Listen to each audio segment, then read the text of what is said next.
Yun, sa magandang gabi sa inyo lahat mga kabisaya, lalo na dyan sa mga kababayan natin sa Visayas area na nasa gitna pa ng kahirapan sa dala ng pinsala ng bagyo nagdaan. At ako po nakikisa sa inyong pinagdadaanan ngayon at lalo na po sa mga bata na sana po ay nasa mabuti na po kayong kalagayan ngayon at malayo po sa anumang karamdaman. Nandito po ako, babalik po Bisaya dahil mayroon pong panibagong video na inilabas si Jormel Labador, no? Alam naman po natin kung gaano napakan ng Jormel Labador na to ang Kabisayaan, di ba?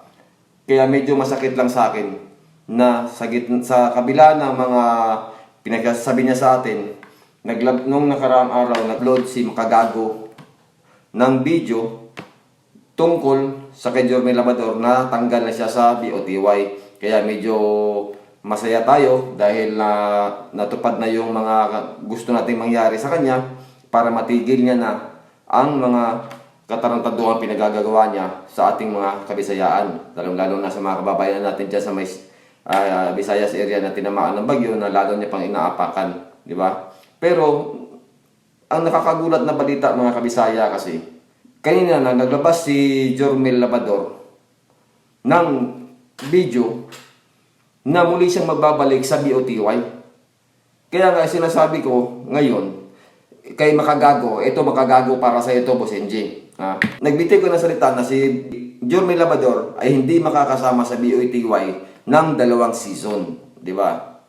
Tapos ngayon, magpo-post ka sa channel mo na kasama na si Jormel Labador. Anak ng puta.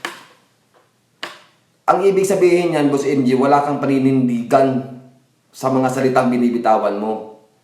Alam mo kung gaano kasakit ang mga binibitawang salita ng Jormel Labador na yan sa mga Kabisaya. Sa mga kababayan namin. Tapos, tinotolerate mo pa. Kaya nga masasabi ko sa iyo ngayon, Boss MJ, niluwa mo na, kakainin mo pa ulit. Huwag kang kakain ng niluwa mo na. Sa ginawa mong yan, nagbitiw ka ng salita na hindi na isasama si Jormel Labador dahil nag-message ang Bisaya community sa iyo, natanggalin siya sa BOTY, tapos ngayon ipapasok mo siya ulit. Wala kang isang salita.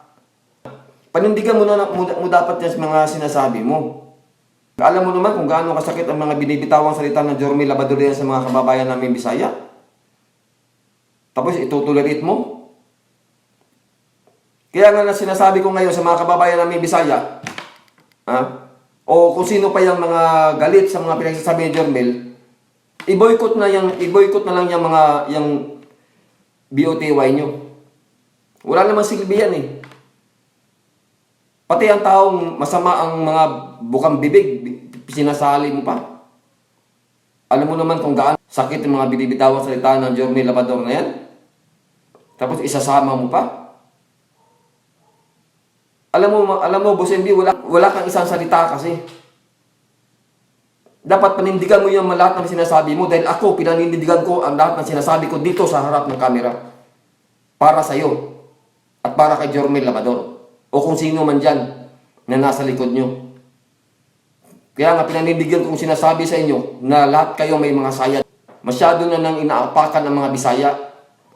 O, Boss MJ, irap mo sa akin ang Jormel Labador na yan para matapos na itong problema na to.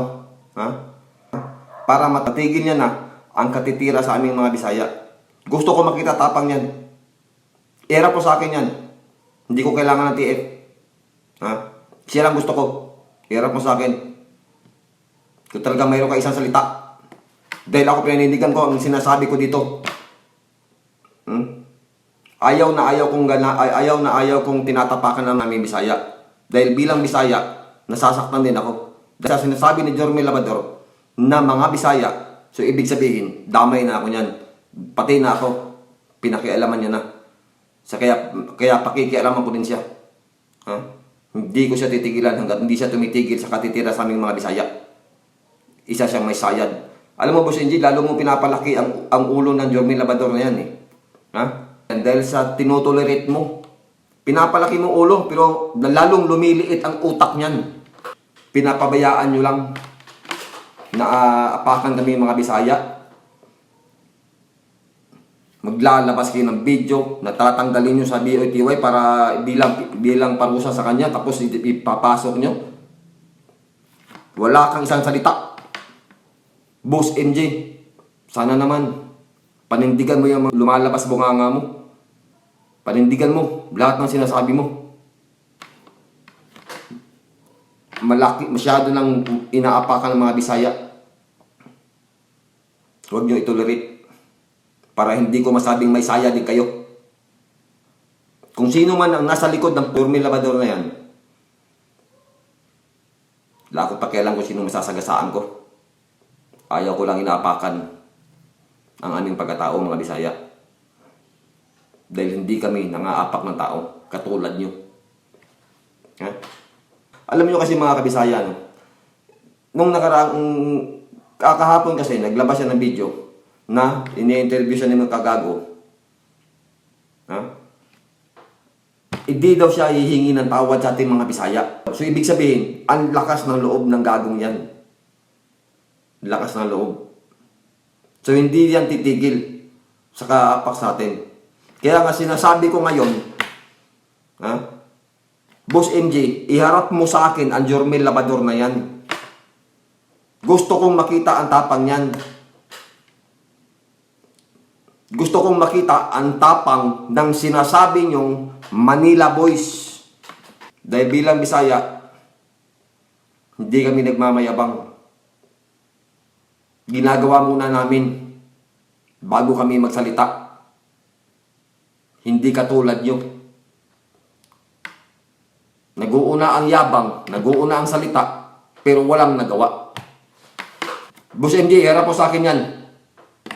Para matigil na itong problema ng Yorme Labrador yan.